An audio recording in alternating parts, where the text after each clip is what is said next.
बिस्मिल्लाहिर्रहमानिर्रहीम अस्सलाम वालेकुम। मैं शाहिद सकलैन हूँ। आप मुझे मेरे यूट्यूब चैनल फेसबुक पेज पे देख रहे हैं। आज 14 नवंबर है और जुमातुल मुबारक का दिन है। बात करेंगे ओवरसीज़ पाकिस्तानियों की और सफ़िया के हवाले से आज बात करेंगे। सफ़िया की जो कहानी है वो बहुत बड़ा सबक है लड़कियों के लिए, वालिदैन के लिए, उन लोगों के लिए जो अपनी बेटियों के, बच्चियों के रिश्ते जो है वो बाहर के रहने वाले ओवरसीज़ पाकिस्तानियों के बच्चों के साथ करते हैं। तमाम लोग एक जैसे नहीं होते, लेकिन इसमें भी कोई शक नहीं, कोई दो राय नहीं कि जब भी आप कोई ऐसा काम करें, इस कहानी को आपने सुनना है आखिर तक और आपने ये देखना है कि जब भी कोई ऐसा काम करने लगें तो खुदारा बहुत सारी चीज़ों को ज़रूर चेक कर लिया करें। महज़ ये कि वो अच्छे लोग हैं, उनकी तस्वीर ठीक हैं, वो बेहतर नज़र आते हैं, पढ़े लिखे नज़र आते हैं, बाहर रहते हैं, तो इसका ये मकसद हरगिज़ नहीं होता कि वो लोग बिल्कुल ठीक हैं। सफ़िया ने अपनी जो कहानी शेयर की वो मैं आपके साथ शेयर करूंगा। सफ़िया जो है ताल्लुक़ गुजरात से है, नाम मैं तब्दील कर देता होता हूँ।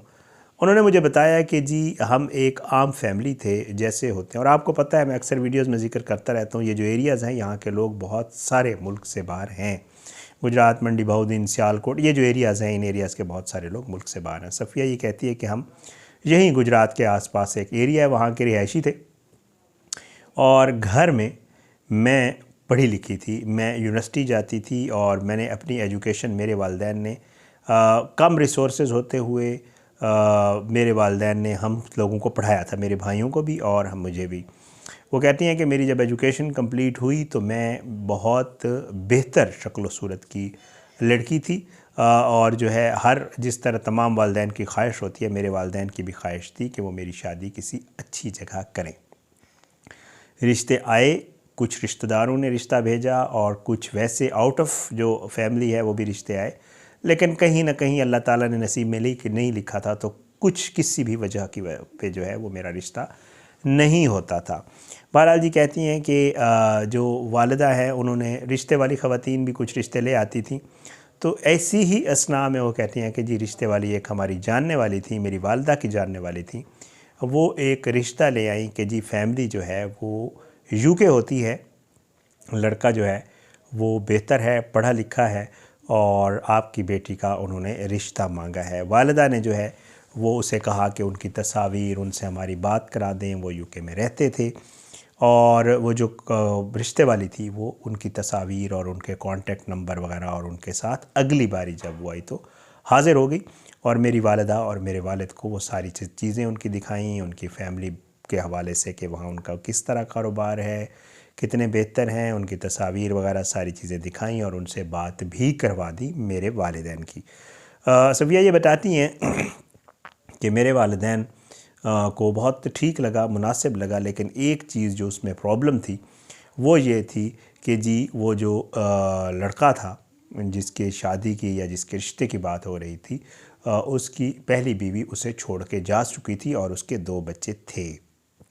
मेरे वालिदैन ने उसके वालिदैन से जब बात की तो उनसे बहुत अच्छी बातचीत रही मेरे वालिदैन की, और उन्होंने कहा कि ये तो ज़िंदगी के फ़ैसले होते हैं, ज़ाहिर बात है, कोई इतनी बड़ी बात नहीं है। अगर हमारे बेटे को एक ख़ातून छोड़ के जा चुकी है और उसकी भी कुछ रीज़न्स थी, तो हम आपको ये गारंटी देते हैं कि आप जो भी शराइत रखेंगे, वो भी जो भी चीज़ें करेंगे, हम वो मानने के लिए तैयार होंगे और आपकी बेटी को यहाँ कोई मसला नहीं होगा। सफ़िया ये कहती हैं कि मेरे जो वालिदैन थे उन्होंने काफ़ी दिन सोच विचार के लिए और बिल आखिर वो इस नतीजे पे पहुँचे और उन्होंने जो फ़ैसला है वो उस शख्स के हक़ में कर दिया, यानी कि मेरा जो रिश्ता है वो जो है अपना उन्होंने उस यूके वाले के लिए किसी हद तक जो है वो मेरे वालिदैन मुझे राज़ी नज़र आए।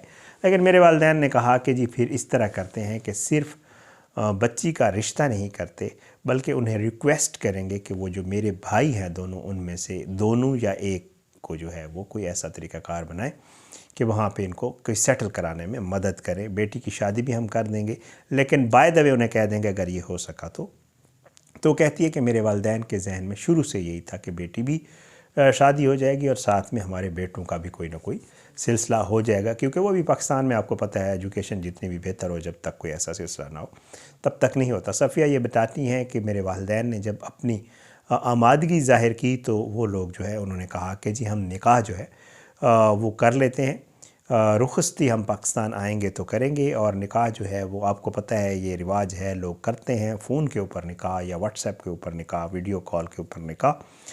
तो वो कहती है कि जी मेरा जो निकाह है वो मेरे वालिदैन ने कहा ठीक है। उन्होंने वालिदैन को बताया कि हम निकाह इसलिए करवाना चाहते हैं कि आप निकाह वहाँ से भेजेंगे, निकाह के पेपर हम यहाँ पे प्रोसेस करवाएंगे और जो ही इसका प्रोसेस कंप्लीट होगा हम वहाँ आएंगे, रुखसती करेंगे और फिर लड़की को हम साथ यूके ले आएंगे। तो कहते हैं कि जी मेरे वालिदैन ने कहा ठीक है। और मेरा निकाह जो है वो उसी तरह फ़ोन के ऊपर, व्हाट्सएप के ऊपर निकाह हो गया। और उसके बाद जो है उन्होंने वहाँ पे पेपर वगैरह प्रोसेस करवाए, हमने वहाँ से यहाँ से डॉक्यूमेंट्स भेजे और वो लोग जो है जब पेपर प्रोसेस हो गए उसके बाद पाकिस्तान आए। यहाँ पे मेरी रुखसती हुई, कुछ दिन उन्होंने साथ ही घर लिया हुआ था और वहाँ पे होके उसके बाद हमने ज़ाहिरी बात है बाहर जाना था। लेकिन इस असना में उनकी जितनी भी मुलाकातें मेरे वालिदैन के साथ रही वो बहुत अच्छी रहीं, मुनासिब लोग लगे। और मेरे जो हस्बैंड थे वो भी बातचीत में और इन चीज़ों में बड़े मुनासिब थे और मेरे वालिदैन खुश थे कि बहुत अच्छा हो गया। मेरे वालिदैन ने जो उनकी ख्वाहिश थी या जो उनकी बात जहन में थी उन्होंने भी वो उनके गोश गुजार कर दी और उनको बता दिया कि जी हमारे इसके 2 छोटे भाई हैं, तो अगर आपको पॉसिबल हो सके तो आप लोग इनका भी वहाँ पे कुछ अगर कोई मुनासिब अरेंजमेंट कर सकें। और उन्होंने हम ही भर ली कि ठीक है इंशाल्लाह हम इनका भी करेंगे। और मेरे वालिदैन खुश कि बेटी भी रिश्ता हो गया और बेटों का भी मामला सेटल हो जाएगा।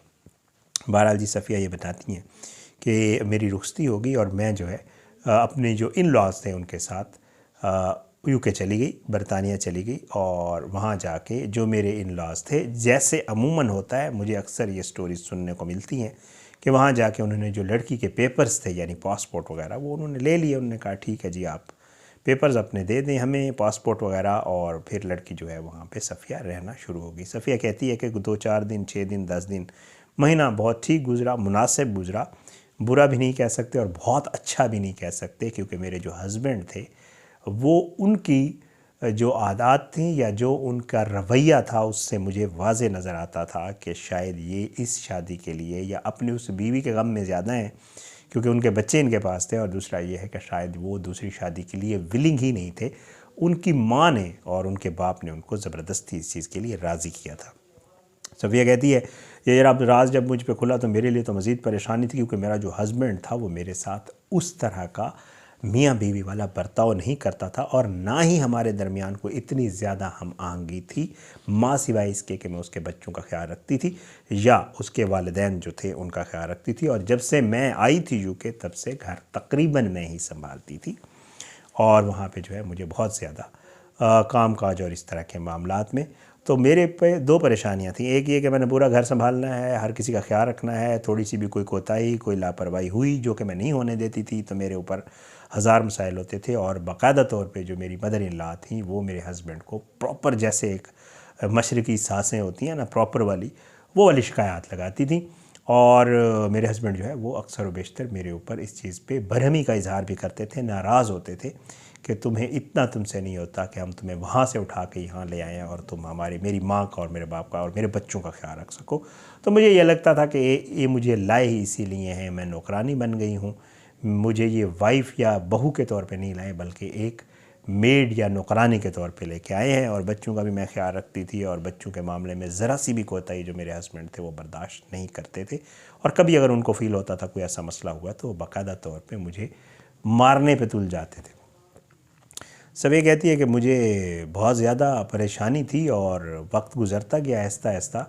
और लेकिन जो मेरे भाई का या जो मेरे वालिदैन ने एक सोची थी कि शायद वो मेरे भाइयों के हवाले से कुछ करेंगे, वो भी ये टाल मटोल से काम लेते थे। मेरे वालिदैन जब भी बात करते थे तो एक तो जब भी मेरी फ़ोन पे बात होती थी वालिदैन से तो ये साथ होते थे, इन्हीं के नंबर से बात होती थी, साथ बैठे होते थे, यही कहते थे कि वालिदैन से कहो सब सेट है, हो जाएगा, कोई मसला नहीं है। और इसी असना में सफ़िया कहती है कि तकरीबन को 1.5-2 साल गुजर गए, ना मेरे भाइयों का कुछ हुआ और मेरे ऊपर जो मामलात थे वो मज़ीद सख्त से सख्त होते गए और मैं बिल्कुल अपने आप को एक नौकरानी समझने लगी उस घर की। और मेरे जो हस्बैंड थे वो मेरा उनके साथ कोई मियाँ बीवी वाला ताल्लुक़ या कोई ऐसा मामला था ही नहीं। बस एक उन्होंने मुझे रिश्ता करके लाए थे और यहाँ पे रखा हुआ था और मुझसे सब सिलसिला जो है ना वो कम्युनिटी में किसी से मुझे मिलने देते, ना कहीं आने जाने देते, डॉक्यूमेंट्स उनके पास थे, मेरे पास फ़ोन वगैरह की फैसिलिटी ही नहीं थी। इन्हीं के नंबर से बात होती थी जब भी घर होती थी, और बहुत अरसे में नहीं होती थी। कभी कभार मेरे वालिदैन या भाई वगैरह फ़ोन करते भी थे तो ये उनको बता देती कि जी वो तो बाहर गई हुई है, घर पे मौजूद नहीं है, फ़लाँ जगह गई है, और जो है बहाने वगैरह कर कर आके ये मेरी बात ही नहीं होने देते। जब होती भी थी तो साथ होते थे, कोई मैं बात कर नहीं पाती थी। सफ़िया कहती है कि मैं अपनी ज़िंदगी से बाकायदा तौर पे तंग आना शुरू हो गई, और मैंने ये सोचा कि इस ज़िंदगी का, इस मामलात का कोई फ़ायदा नहीं है। तो कहती है कि मैंने सोचा कि क्यों ना मैं इन चीज़ों से जान छुड़वाऊँ। कहती है मैंने जब डिसाइड कर लिया, और फिर मैंने अपनी सारी पिछले जितने कोई 2-3-4 साल गुज़रे थे, 3-4 साल ये बताती है मैंने 4 साल के आसपास वहाँ गुजारा। कहती है मैंने जब उसको कैलकुलेट किया, चीज़ों को देखा, तो मुझे ख़सारा ही नज़र आया। मुझे ये लगा कि जी मुझे यहाँ आने का कोई फ़ायदा नहीं हुआ, और अगर मेरी आगे की ज़िंदगी भी ऐसे ही है तो फिर मैं तो ऐसे इधर ही मर जाऊँगी और कोई सूरत हाल नहीं होगी। तो ये कहती हैं कि जी मैंने डिसाइड किया था इससे बेहतर है कि मैं यहाँ इनसे जान छुड़वाऊँ, और मैंने फिर आहिस्ता आहिस्ता रिएक्ट करना शुरू कर दिया। वो कहती है कि जी मैं अब ये करती थी कि जब मेरे सास ससुर, मेरे हस्बैंड जो है मुझे कोई बात करते थे तो मैं आगे से उन्हें खूब खरी खरी सुनाती थी, और बाकायदा जो है पहले मैं जवाब नहीं देती थी, लेकिन अब मैंने सोच लिया था कि मैंने इन मामलात को ख़त्म करना है, तो फिर मैं वही करती थी, और बाकायदा उनको कहती थी कि तुम लोगों ने किया ही मेरे साथ इसलिए, तुम लोगों ने मुझ पे जुल्म किया है, तुम लोगों ने मेरे वालिदैन के साथ धोखा किया है, तुम्हें एक नौकरानी चाहिए थी, तुम्हें एक मेड चाहिए थी, तुम्हें बहू नहीं चाहिए थी, बल्कि तुम लोग मुझे वहाँ से ब्याह के नहीं ख़रीद कर लाए हो, और जो कुछ तुमने करना था हमारे लिए वो उनमें से भी कुछ नहीं हुआ। तो वो कहती है कि इसके ऊपर मेरी और हस्बैंड की अक्सर और बेशतर बहुत ज़्यादा लड़ाई भी हो जाती थी।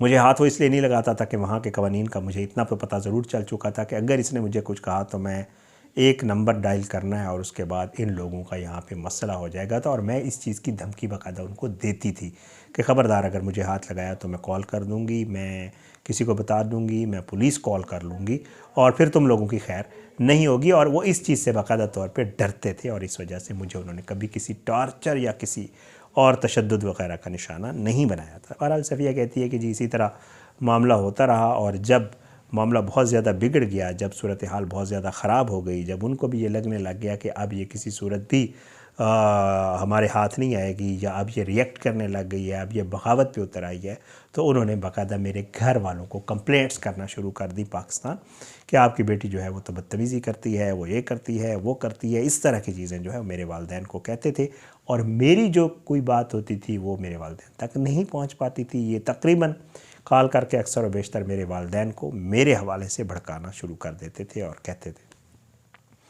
कहती हैं कि कुछ अर्सा मज़ीद गुजर गया, लेकिन मामलात सुधर नहीं रहे थे, बल्कि दिन बज़ीद मज़ीद ख़राब होते जा रहे थे। ये बताती हैं कि जी मैंने जब ये देखा कि मामला बहुत ख़राब है, और एक दिन वो भी जो है टाइम आया कि जब मैंने बाकायदा तौर पे लड़ाई हुई मेरी हस्बैंड के साथ, और मैंने उसे कहा कि तुम मुझे आज़ाद क्यों नहीं कर देते, मैंने तुम्हारे साथ नहीं रहना, और तुम्हारे साथ रहने का मुझे कोई फ़ायदा नहीं है, इससे बेहतर है कि तुम मुझे छोड़ दो। कहती है कि मैंने कहना था, और कुछ जो है टाइम गुजरा, तो उसके बाद एक बार फिर हमारी आपस में लड़ाई हुई, और मैंने वही अल्फाज दोहराए, तो मेरे हस्बैंड ने कहा कि ये बहुत ज़बरदस्त हो जाएगा, अगर मैं तुम्हें छोड़ दूँ, मैं तो तुम्हें रखना ही नहीं चाहता था, और मैं तुम्हारे साथ शादी करना ही नहीं चाहता था। मेरी वालदा ने और मेरे वालिद ने मुझे फ़ोर्स किया था कि जी तुम्हें एक बीवी की ज़रूरत है, और हम पाकिस्तान से कोई ऐसी लड़की ले आएंगे जो तुम्हारा भी ख्याल रखेगी, तुम्हारे बच्चों का और हमारा भी ख्याल रखेगी। मैंने इसलिए किया। तो मेरे जो हस्बैंड थे उनके मुंह के ऊपर आ गया, और उन्होंने वो सारा कुछ कह दिया। और कहती है कि बिल आखिर यही हुआ कि हमारी लड़ाइयाँ इतनी बढ़ी कि एट द एंड जो मेरे हस्बैंड हैं उन्होंने कहा कि जी आप पाकिस्तान जाएं, हम आपको पेपर भेज देंगे और मैं आपको डाइवोर्स देता हूँ। कहती है कि मुझे ये लगा कि शायद मुझे किसी जेल से आज़ादी मिल गई है, या मैं कहीं कैद थी वहाँ से मुझे आज़ादी मिल गई है। मैंने अपना पासपोर्ट पकड़ा, उसके बाद जो है मैंने टिकट उन्होंने मेरा करवाया, और उसके बाद मुझे उन्होंने बाकायदा तौर पे पाकिस्तान भेज दिया। मैं जब गुजरात वापस आई, पाकिस्तान वापस आई, और घर वालों को पास पहुँची, और मैं घर वालों को मैं ये एक्सपेक्ट करके आ रही थी कि मेरे जो घर वाले हैं मैं उन्हें जाके अपना दुख सुनाऊँगी, अपने मामलात बताऊँगी कि मेरे साथ वहाँ इस अरसे में क्या कुछ हुआ है। लेकिन वो कहती है जब मैं पाकिस्तान आई तो मैं ये देख के हैरान रह गई और परेशान रह गई। मेरे तो पैरों तलों से ज़मीन निकल गई कि मेरे जो ससुराल वाले थे उन्होंने मेरे घर वालों को इतना ज़्यादा मेरे ख़िलाफ़ भड़का दिया था कि मेरे तो माँ और बाप जो थे वो भी मुझे मुंह लगाने को तैयार नहीं थे। और उन्होंने कहा कि ये लड़कियों के साथ होता है, जब वो ब्याह के चली जाती हैं ससुराल में मसाइल होते हैं, इसका ये मकसद हरगिज़ नहीं होता कि तुम तलाक़ लेके घर पहुँच जाओ। वो लोग तुम्हारे साथ बहुत अच्छे थे और तुमने उनके एहसान फरामोशी की है, वो तुम्हें यूके लेके गए थे, ये किया था, वो किया था। वो कहती है मेरे लिए तो डबल परेशानी हो गई।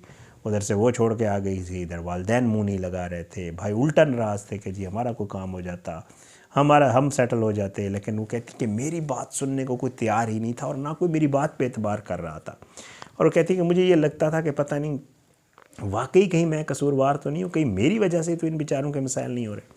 तो कहती है कि मैं बहुत ज़्यादा नाउमीदी और परेशानी का शिकार होना शुरू हो गई और मेरे लिए जो है कोई मुझे कुछ समझ नहीं आता था। मैं थी तो अपने घर में, बट ये है कि मेरा दिल नहीं करता था कि मैं किसी के साथ बात करूं या कोई और मेरे साथ बात करे, क्योंकि जो भी बात करता था वो मुझे ताने ही देता था, इसके अलावा कुछ भी नहीं था। कहती है कि मैं इस फेज़ में रही तकरीबन कोई 10-15 दिन और बहुत मेरे लिए इतना मुश्किल था कि कई दफ़ा मैंने बहुत अजीब व गरीब फ़ैसले करने का सोचा, लेकिन अल्लाह ताला ने मुझे बचाया और अल्लाह ताला ने मुझे जो है मज़बूत वो दिया कि मैं इन सब चीज़ों से वो रुकूं। लेकिन वो कहती है कि मैं फिर भी जो है बर्दाश्त कर गई और रह गई। कहती है फिर मैंने सोचा कि क्यों ना मैं अपने लिए कुछ करूं। तो कहती हैं कि मैं पढ़ी लिखी थी और जो है मैंने आहिस्ता आहिस्ता बाहर, जो मेरे पुराने जानने वाली जो मेरी दोस्त थी, सहेलियां थी, उनको भी पता चल गया मैं वापस आ गई, वो मिलने आना शुरू हुई, उनसे बातचीत शुरू हुई। तो मेरी जो है वो कोलीग्स जो दोस्त थी, उन्होंने, जो मेरी फ्रेंड्स थी स्कूल कॉलेज यूनिवर्सिटी टाइम की, तो उन्होंने मुझे कहना शुरू कर दिया कि तुम कहीं टीचिंग या कोई पढ़ाने का काम क्यों नहीं शुरू करती। और मुझे उनका ये आइडिया बड़ा पसंद आया। कहती मेरी दोस्तों ने मेरी मदद की और बिल आखिर मैं एक जो है जॉब सिक्योर करने में, एक जॉब पकड़ने में कामयाब हो गई और मुझे एक पढ़ाने की नौकरी मिल गई। आल दो उसकी इतनी ज़्यादा कोई तनख्वाह नहीं थी, एक स्कूल था, प्राइवेट स्कूल, लेकिन ये है कि इतना ज़रूर था कि मैं घर से बाहर निकल जाती थी कोई 3-4-5 घंटे 6 घंटे मैं पढ़ाने के लिए चली जाती थी स्टूडेंट्स को स्कूल में, और फिर वहाँ से वापस आना तो घर आते आते मुझे अच्छा खासा 2-3 बज जाते थे दिन के। तो मेरे लिए एक बहुत वो पीस ऑफ माइंड था कि मैं जिस टेंशन में गुज़र के 4 साल वहाँ से ट्रॉमा में थी, फिर उसके बाद घर वालों का जो रवैया था, और फिर उसके बाद वहाँ से जब मैं निकलती थी तो मुझे लगता था मैं तो बिल्कुल ज़िंदा हो गई हूँ, मैं बाकायदा दोबारा ज़िंदा होना शुरू हो गई। तो कहती हैं कि अल्लाह ताला ने बेहतरी की, मैं एक स्कूल से दूसरे स्कूल गई और फिर इस तरह करते कराते अब कुछ अर्सा पाकिस्तान में हो गया है। मैं एक अच्छे स्कूल में पढ़ा रही हूँ, मेरी पे बहुत अच्छी है, बहुत बेहतर हो गई है और अल्लाह का शुक्र है। मैं ये है कि घर वालों पे भी बोझ नहीं हूँ और मुझे ये लग रहा है कि मैंने जो डिसीजन भी किया, जो कुछ भी किया, आल्दो मुझे शुरू में फ़ील होता था कि शायद मैं जो वहाँ से आई हूँ मैंने बहुत बड़ी गलती कर दी है, लेकिन वो कहती हैं कि मुझे लगता है कि मैंने जो कुछ भी किया बहुत बेहतरी के लिए और अल्लाह ताला मेरे लिए मज़ीद बेहतर करेगा। वो कहती है कि मैं यहाँ पे हूँ, पाकिस्तान में हूँ, और बेटियों वालों को कहूँगी कि खुदारा जब भी अपनी बच्ची का कोई रिश्ता, कोई इस तरह का मामला जोड़ने लगे तो बहुत सारी चीज़ों को नोट किया करें, चेक किया करें, देखा करें, और किसी की बात पे अंधा एतमाद करके यकीन ना किया करें, बल्कि ख़ुद मामलात को देखा करें और चेक किया करें, ताकि आपकी बच्ची की जो ज़िंदगी है, उसका फ्यूचर जो है वो महफूज हो सके और उसके लिए अज़ियत का बायस ना बन सके। ये कहानी थी, उन्होंने मेरे साथ शेयर की। अल्लाह ताला उनके लिए आगे के लिए आसानियाँ करे, अल्लाह उनके लिए इंशाअल्लाह बहुत बेहतर करेगा। मैंने उन्हें कहा कि तुमने बहुत अच्छा डिसीजन लिया है, आप लोगों ने ज़रूर बताना है कि वाकई उन्होंने जो कुछ किया या जो कुछ उनके साथ हुआ, क्या सूरत हाल थी, उन्होंने जो पाकिस्तान आने का डिसीजन किया, क्या वो ठीक था या गलत था, या उनके घर वालों का जो उनके साथ रवैया रहा, क्या वो दुरुस्त था। इजाज़त दें, इंशाअल्लाह अगली वीडियो में मुलाकात होगी। आपसे एक बार फिर दरख्वास्त कि अगर आप चाहते हैं कि इस तरह की कुछ स्टोरीज़, कुछ चीज़ें मैं आप लोग के साथ शेयर किया करूं, तो अपनी स्टोरी ज़रूर भेजा करें। मैं बहुत शुक्रगुज़ार हूं।